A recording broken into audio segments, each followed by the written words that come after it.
Thank you guys so much for joining this community tonight. I am just beyond honored to have each of you on to share your story and to talk about what's happening in San Diego, California. We have a huge audience that isn't just entirely in San Diego, so I think it's important for people to hear the stories of what's happening here on the ground, and then to talk about what the resistance looks like in San Diego. So with that, I have Paul, is one of our amazing heroes in San Diego. He is a firefighter, and I'm going to let you share about you. And then I also have Jerry, who is another one of our heroes, San Diego firefighter. And then Amy Reichart is with Reopen San Diego. And I'm going to turn it over right now to Paul and Jerry. So Paul, could you share with us just a little bit about who you are and why you are on the Rooted Wings live tonight? Yeah, thank you for that kind introduction. I'm on Rooted Wings tonight because I want to bring attention to what's going on in San Diego and all across the country, and we've been following really closely with LA. Again, my name is Paul. I'm a 10-year firefighter with San Diego Fire Rescue Department. Something that's really important to me is, you know, my family, my wife. We've been married 18 years. And we have three wonderful daughters, and I'm going to segue into that at some point, but that is a main driver for what I'm doing. What's going on in San Diego is December 1st, we have a mandate to be vaccinated. Otherwise, we enter into a 30-day period where the discipline starts at the end of the 30 days. And we have a lot of feelings around that because leadership is alive to protect all those within reach of its influence. And the city can't be run once you terminate all of its employees, and you're failing at your job protecting the citizens once you do that. And there's a lot of fire and police who do not have that. And to us, it's not just a vaccine issue, it's a freedom to choose issue. Freedom over our bodily autonomy, civil rights, human rights. So that's a little bit about who I am, and I'll pass it on to someone else. Jerry, why don't you share with us about you and who you are and what you have done in San Diego for 17 years here. So my name is Jerry. I work for San Diego City. I'm a firefighter engineer. Like you said, I've been on for 17 years. I've been lucky enough to do everything from create a women's empowerment camp where young women and men get to be firefighters for a weekend. I've been part of recruitment, part of training. I'm a paramedic. I've taught at paramedic school. I was one of the first women to serve on Local 145, which is our union board. I've been health and safety. So I've had a really cool career, and I think it's been fun. And it's just unfortunate that this is how my career is going to end. You know, the city's offering us medical or religious exemptions. Unfortunately, I don't believe I can get a medical or religious exemption. So December 1st is my deadline because I will fill out a philosophical. But to end my career after what I think was been an amazing career due to just being able to say my body, my choice is disheartening. My significant other's captain, firefighter. We have 2 young kids. And it's our life. Like, nobody comes into this career thinking, what am I going to do next? Like, it's a lifetime career. And now we're being forced to make a decision between our body and our right and a paycheck to feed my children. I'm so sorry for what's happening. I say that often when I bring these heroes on to my show, but I truly am so sorry. It is so wrong what is happening. And my hope in sharing your story is that it will help people see the human side to this, that this isn't just about numbers. It's not about, oh, we lost a number of our frontliners, but these are actual people with families who have put their blood, sweat, and tears into being career protectors of us. And now we're turning around and shunning them. It's so incomprehensibly wrong, and I'm so sorry to both of you for what is happening. So this is coming down. Is this from San Diego County, or is this a city, the December 1st deadline? Where is it coming from? It's a city mandate. So initially it was November 1st. We'd all have to be fully vaccinated or submit an exemption. They backed it up to December 1st. And I think part of that is because logistically they don't know how to do it. We have over 100 firefighters. We have over 500 police officers and close to 1,000 city workers who are saying, we do not want to get this vaccine. And we all have our own reasons. I was infected. My husband was infected. My children were infected early on when we didn't know how to prevent this. I pulled antibodies the other day. I still have all my antibodies 10 months later. So I, at this time, don't feel it is necessary for me. We've been protecting the public for this whole time. And the thing that's crazy that people need to realize is we're safe to protect the public up till December 1st, but then December 1st, we're no longer safe. It just, the sanity doesn't make sense, right? The real safety issue, we are going into sick people's homes, right? We are protecting ourselves. We're not sick going in. We have protocols in place. We check our temperature. We have a crew that knows us like family. They know when we're not well. We don't come to work unwell. It's not an issue of us giving anything to the public. The real safety issue is what's going to happen when you let go of all these city employees that are going to take years to replace. Well, and that's a massive concern. I know Mike Slater said today that 1/3 of the San Diego police force is refusing the injection and is prepared to walk on December 1st. 1/3. I mean, how in the world did we get from 15 days or whatever that promise was to slow the spread to where we're now saying all those people that we called essential, who before we had any real knowledge of this virus and the disease and the threat on demographics, we had no prevention. We didn't know prevention. We had no treatment options, really. We hailed these people as heroes. And now we're saying, come December 1st, we're going to lose 1/3 of our police force and a chunk of our firefighters and city workers. How did we get to this place? What are your thoughts on that?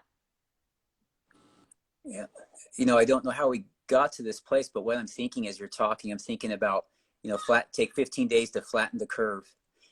And what we have happening now is, as this pandemic timeline continues forward, more and more evidence is coming out, bringing inconsistencies to the surface.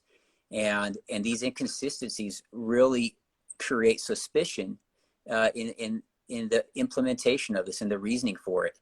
We're starting to have evidence now showing things that are as completely opposite of what they were talking about previously, such as if you get the shot, you won't get it. If you get the shot, you won't spread it. Well, now the CDC has come out and said that's not true. You can still get it and spread it. And we've experienced that amongst our friends and peers who have the Pfizer shots and the Moderna shots, and they're getting COVID. So it's highly suspicious to me that all of this data is coming out, and I want more time, because more and more data is going to start to change people's minds. We're already starting to see that across the world. So, you know, we're starting to see countries just declare the pandemic is over where they are, and they're opening their countries up, and they're saying, hey, we had this emergency authorized answer to this. We gave it a chance. It's been 18 months or whatever. Pandemic is done. We have multiple options, including a vaccine, to go after this virus, but we are keeping it open to all these different options, and we're reopening our economy. So I don't know why they're doing it, but those who are doing it, I think they're just following the political agenda that they're in alignment with, and they're not really paying too close attention to the evidence and the data that's surfacing. Well said. One of the questions I get a lot and I see kind of float around is, especially for firefighters, there are mandated shots, right, when you become a firefighter. So what makes this different, and maybe this time in your life different, for you to not just go lockstep and say, oh, well, it's just another one. So we'll just go ahead and, you know, do lockstep, and we'll go for it. We'll roll up our sleeve. What makes this different for you? And I don't know if you both feel the same, so I'll let both of you kind of share your thoughts on that, because that tends to be a pretty big pushback with this specific injection. So, I mean, when we sign up to be firefighters, we know exactly what's expected of us. We know the shots that are going to be required. We know the challenges we're going to take as a firefighter. We generally are not anti-vax, right? My concern for me and my family is we all had COVID. I still have antibodies. There's been no long-term studies at all. There's been no long-term studies of the effects of a vaccine with somebody that has been infected. And all we're saying is, I still have natural immunity. I have protection. As long as I have protection, I would like the choice to say, I don't want that vaccine now. And now we're seeing that the vaccines are waning so quickly.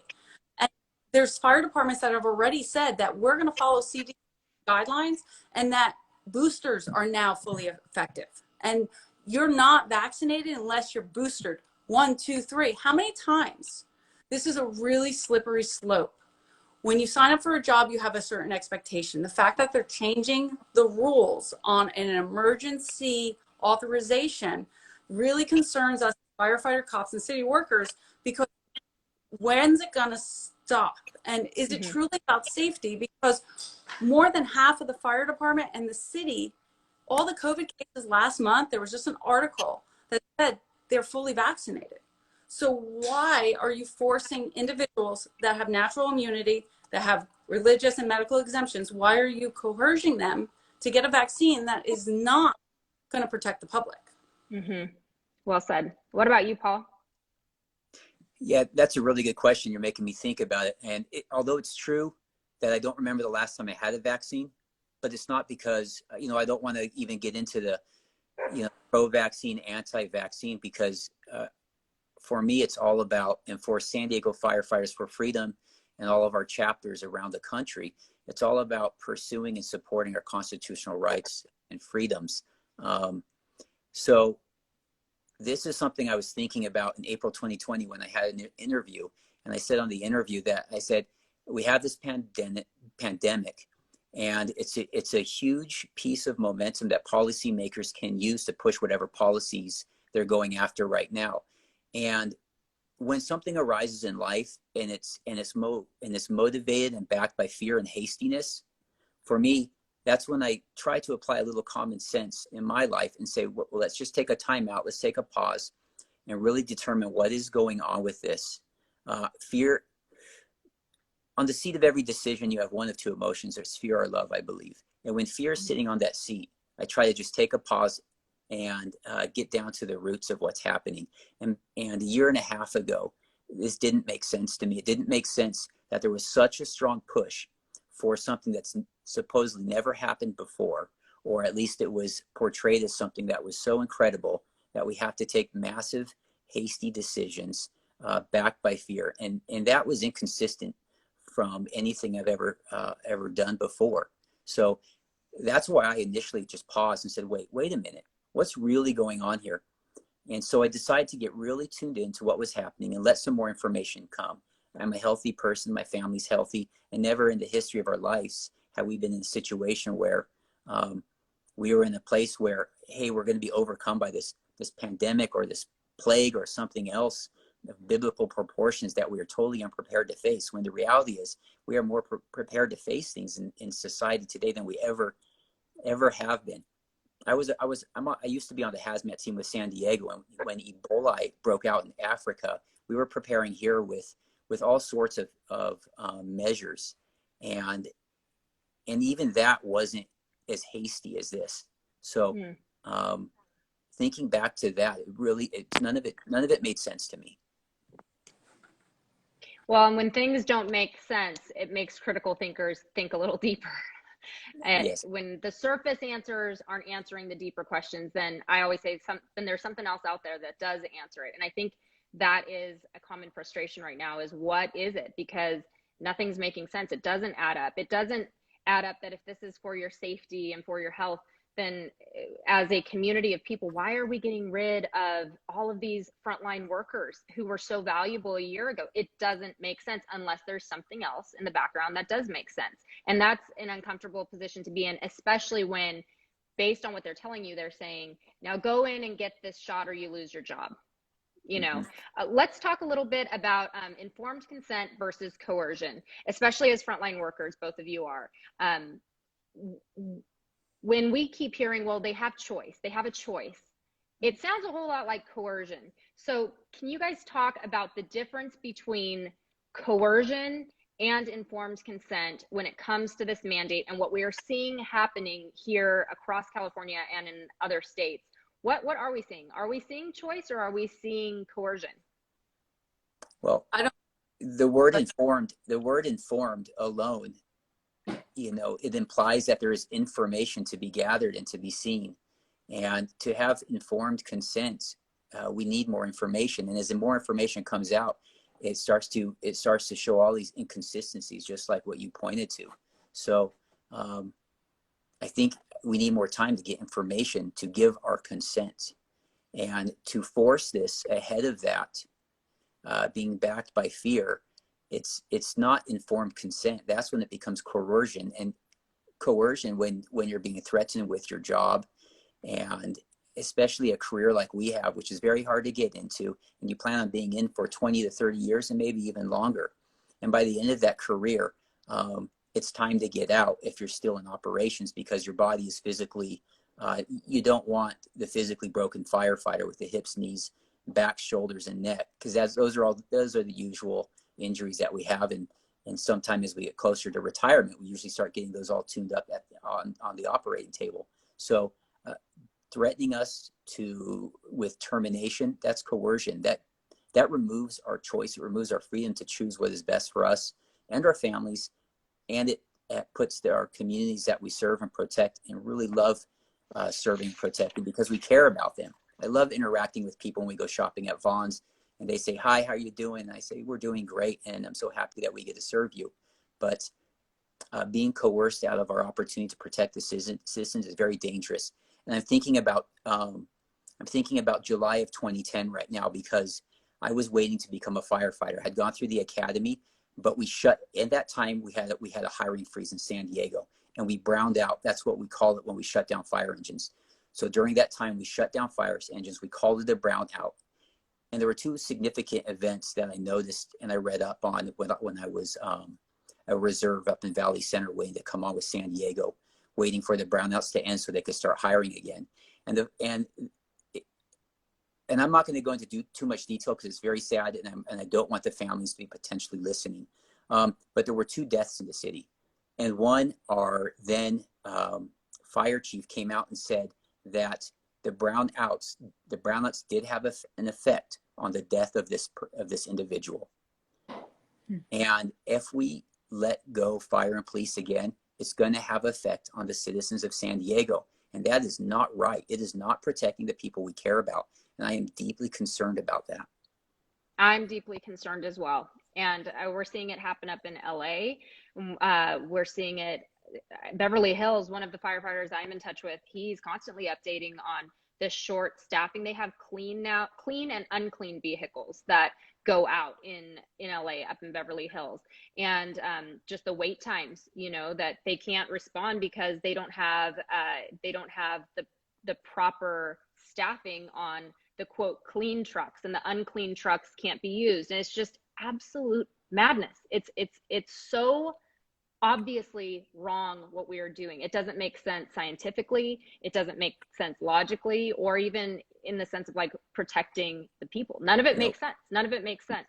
I want to shift into talking about what you are doing in response to all of this, because you have created a chapter of Firefighters for Freedom, who I love, Jeff Burmeister. He was on a live with me early on when they just launched. And so he told me, we're going to get one in San Diego. And lo and behold, we now have a Firefighters for Freedom in San Diego, and you guys are a part of that. So share about what you are doing in San Diego with San Diego Firefighters for Freedom. Yeah, great men and women up there in LA who started Firefighters for Freedom up there. I'm really thankful for the support and this movement and this organization that they started, and the mentorship they've been providing for us. So what we're doing here is we are organizing and we're establishing a platform where we can support, resource, and serve fire, police, and other city workers who are going through this and fighting for their freedom of choice. We're going to come alongside them. We've teamed up with an incredible advocacy group who is huge. They're representing 60 different departments right now. And I won't even give you the numbers of the members who have joined it right now, because it's growing so fast. By the time you hear this, it's going to be inaccurate. So they are Did you say providing, it represents, did you say 60 different departments? 60 different departments and growing. Wow. So, and thousands and thousands of members are joining this advocacy group and are being legally represented by them. And they are making some gains, and they have powerful attorneys who are going to do really good.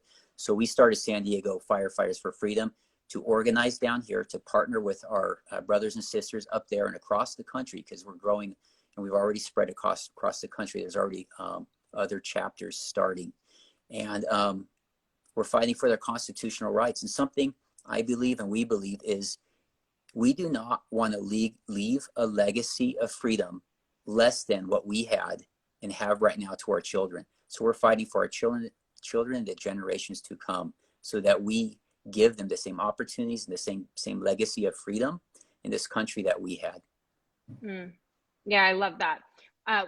Can you share with us a little bit more about how you created this? How many, I don't know if you can give me numbers, but what is it looking like as far as support goes with San Diego Firefighters for Freedom on the ground? Are you seeing it, the numbers being added to frequently? What about those who chose to get the injection? Are they supportive of what you are doing? What are you seeing, Jerry, with all of that? Yes, so more of a grassroots movement that kind of started, and we started gathering names and emails, and thankfully Paul came on board, and we have a few others that came together, and we were able to reach bigger people.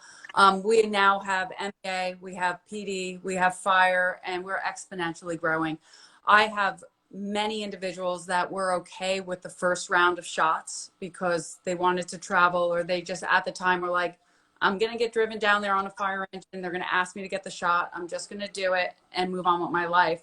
But now with the booster, I think we're going to have a lot more people on board. LA County just clarified that vaccinated will be whatever the CDC determines. So we have a lot more jumping on board because it's a freedom of choice. And then, as you know, with California, now they're trying to say all kids that go to school need to be fully vaccinated. So the movement's growing. It's definitely moving in the right direction. Thank goodness for LA for kind of taking us under their wing. Thank you for the organizations that are helping us. PD is moving the force more than anything because they have a third of their department that is jumping on board. And really all we want to do is talk to the community because we feel that they are not getting the correct information. The only narrative that is out there is that we're going to have a fully vaccinated force, but they're not talking about what's going to happen when those individuals that don't want to get vaccinated, unfortunately, are going to get fired.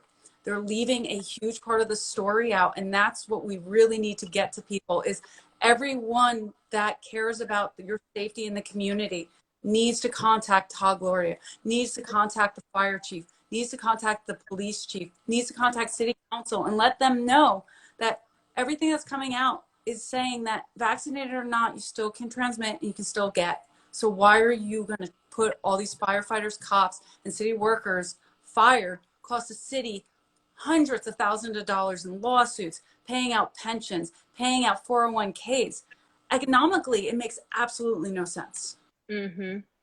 You said a lot of really important stuff in there, especially I think we need to start leveraging the power of the people, right? We really do have the power. We have the power of complying or non-compliance, and consent is huge of the governed. And so it's important for people to begin to speak against this. And I'm so frustrated with our elected public servants being cricket on this. Just, I haven't heard it from our legislature, and it's happening in real time. And it's like, I get very frustrated because those who are elected to serve us and to defend our rights, that's their job.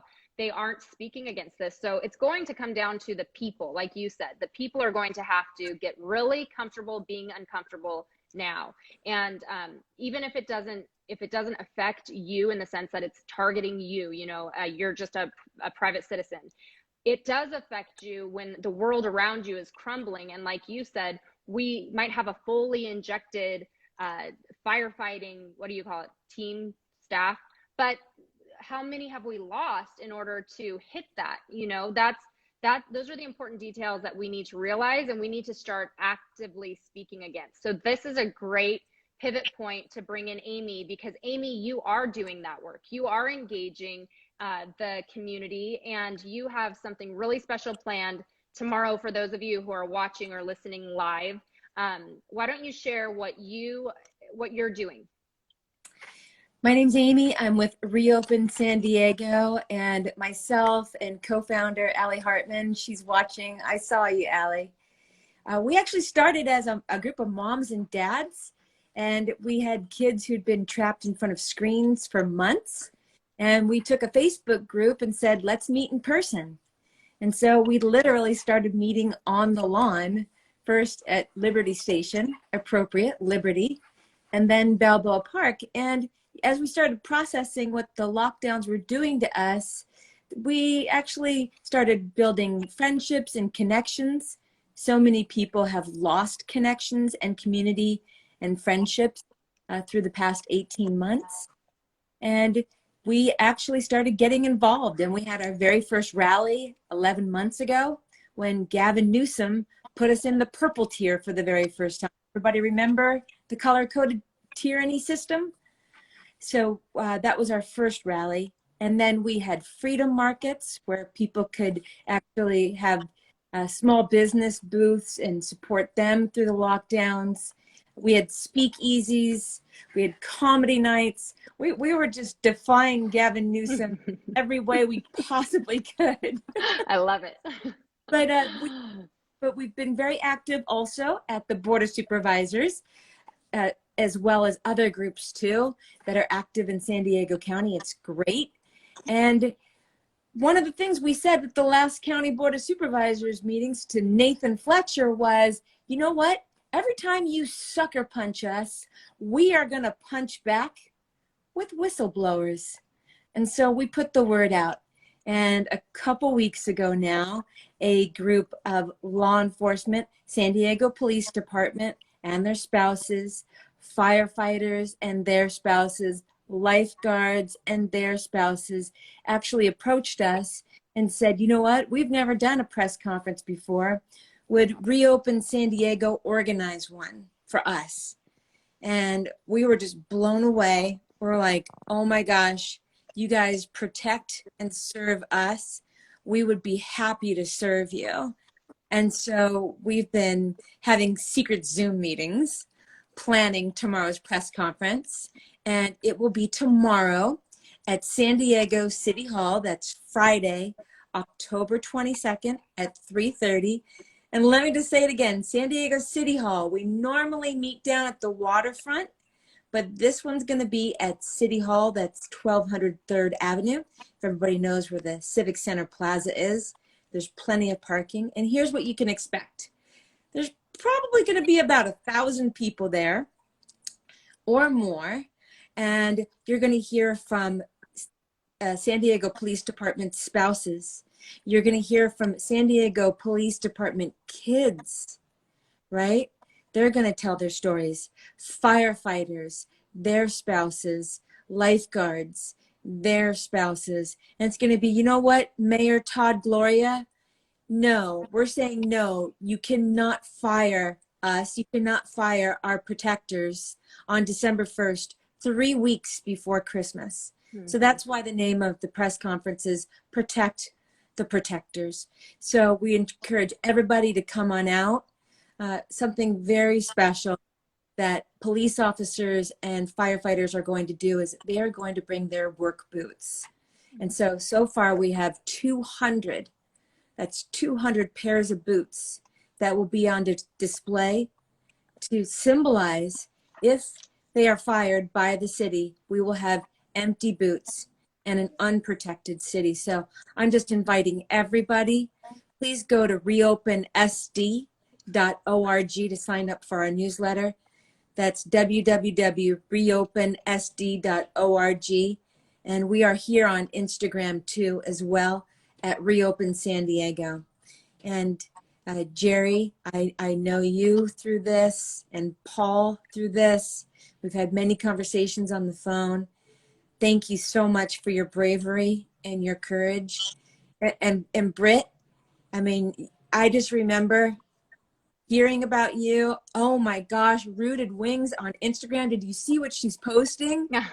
And I'm like, I'm not even on Instagram. What? I'm on Facebook. So I just got on Facebook a couple months ago. So this is really special to me. And I just thank you, Britt, for doing this. And, you know, Paul and Jerry, just thank you so much for your strength and speaking out. You are, you know, holding the line for us. And I thank you. And I'm just going to put all of my hope and trust in the Lord and all of the people that he has tapped on the shoulder to come forward during this time and be brave. So thank you. Amy, I am so impressed with what you're doing, and I really feel like this is where it's at now. I think I say it often, if you are not actively speaking against what we are seeing, the deconstruction of our society in real time, then you are complicit and there is no longer any middle ground.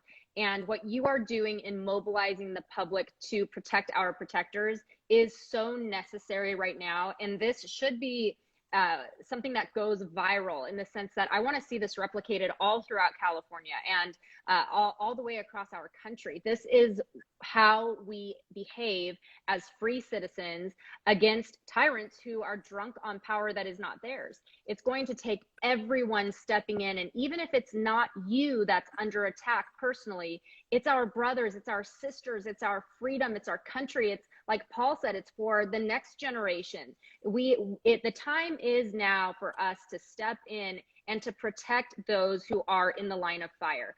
And you guys, Paul and Jerry, have been on the line of fire as frontliners for a long time. And I just want to thank you so much for protecting us and serving our communities for so long, so selflessly, and for risking your lives on the daily for people who are now turning their backs on you. And I'm so sorry. And I hope that this is a wake-up call for people who maybe agree with you and feel like, yeah, it's not right, but I'm a nice person and I'm well-mannered, so I just don't want to get involved. You know, I'll just let them fight that battle. No, this is the time. The time is now to step in and, like Amy said, to protect our protectors, to start to get vocal, to go into your spheres of influences. If it's church, if it's a soccer team, if you work at a grocery store, wherever your spheres of influence are, start speaking against this. And it's okay to be in the minority. If that's the concern, that everyone else thinks a certain way and I'm speaking anti-narrative, welcome to the freaking club.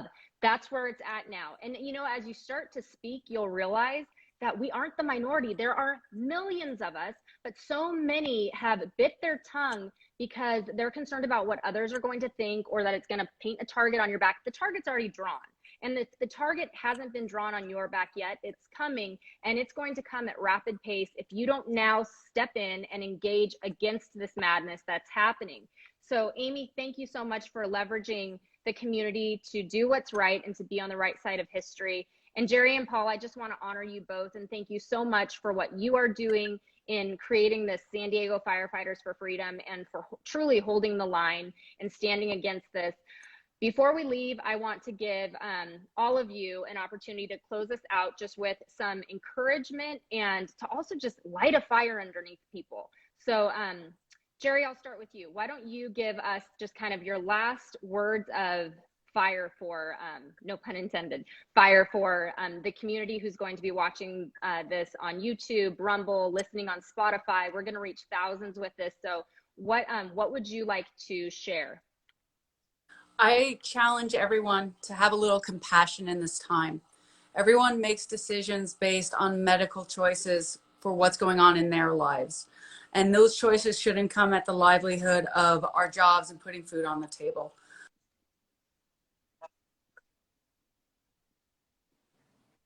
Research, go on VAERS and see how some vaccines do cause harm. They're not all safe and effective for everyone.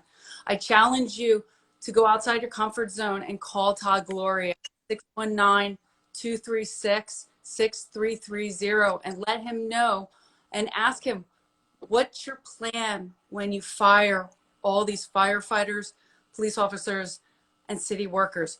I need to know your plan as my elected official. If you believe that vaccinating 100% of the workforce is the most important thing, what's your plan with the staffing? What's your plan with the city? We have fire departments that called the police last week for 3 different incidents and they had no PD to respond. And that's us calling. Now imagine what happens when somebody breaks into your house or you have a fire at your house.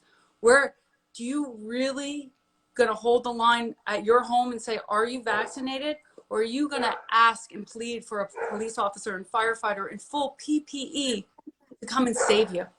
I just ask, have compassion at this time, know that people are making educated decisions for their family.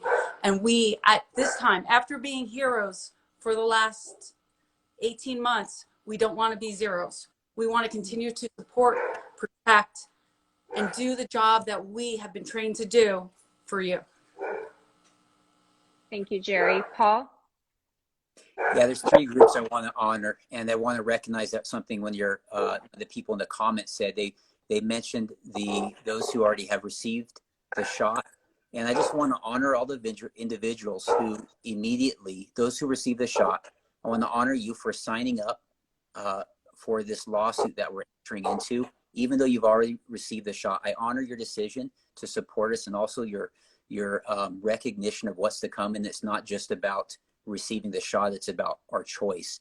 The other group I want to honor, and I want to say thank you to all the city workers who don't get recognized as much because they're not fire or police. You are powerful, and your numbers are bigger than all of ours. And I just want to honor all of you who have already stepped up, and I'm excited to see you come and join us in the future down the road here. And we are here to support you as much as anybody else. And the last group I want to honor are the fathers and mothers. I want to honor you fathers and mothers who someday in the future, you're going to be able to look your sons and daughters in the eyes and say, children, I put your freedom above my paycheck. And I'm going to leave it at that. You're going to make me cry at the very end. Yeah, that's so important. So important. Amy, take us home. Give us a good encouragement and stiffen some spines out there.